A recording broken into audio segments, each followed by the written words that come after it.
I want to bring in David Kay. He was the U.S. Chief Weapons Inspector in Iraq. David, thanks so much for being here. So Syria is about the size of Washington State.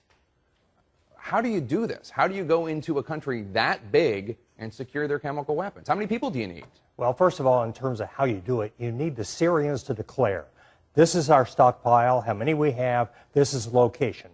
You cross-check that against your own intelligence information and that available from others.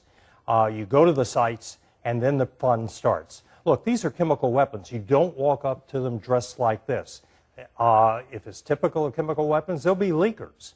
They're dangerous to handle. So you go up in full mop gear, it's called, protection gear, and go at. How many people? Look, they have the largest stockpile of chemical weapons not only in the region, but probably now in the world. Really? More than the United States or Russia? Oh, yes. Russia? Well, Russia and the United States have been getting rid of theirs now. And we haven't built any since the mid-'60s. It was President Nixon that ended our chemical weapons program, so it's that long ago.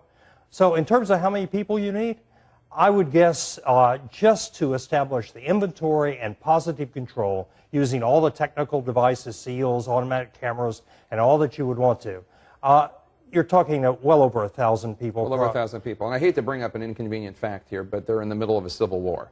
So how do you get those 1,000 people into the country safely? Well, you know, that is a major problem today. You don't fly into Damascus Airport, as your own correspondents know. Right. You take the hazardous trip from Beirut across territory that is not fully under control of any government to Damascus. And the weapons are to Damascus. They're in even worse places than that.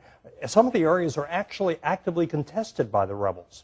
And, you know, inspectors don't like people shooting at them. They're pretty good about ducking, but they're not very good about telling you who's doing the shooting. But who would bring, I mean, obviously we're not going to send in U.S. troops. Who would guard and protect inspectors?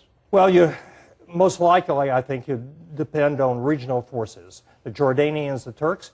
Actually, you know, the Iraqis, which we've spent billions of dollars to train their armed forces, would be, I think, acceptable to the Syrians and would be not bad part of the force. But look, ultimately, you've got to have credibility. You've got to have a set of inspectors who have integrity, which the Security Council believes, the U.S. government believes have integrity, and will say, it's not working, they're violating, they're cheating, we haven't found all of them. I don't know how you set that up easily. Bottom line, is this realistic?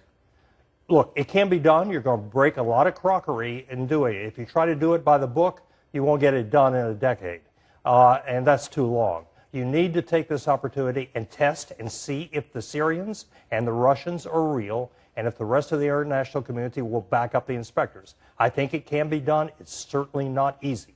A lot of ifs in there. David A lot Kay, of ifs. Thank you so much.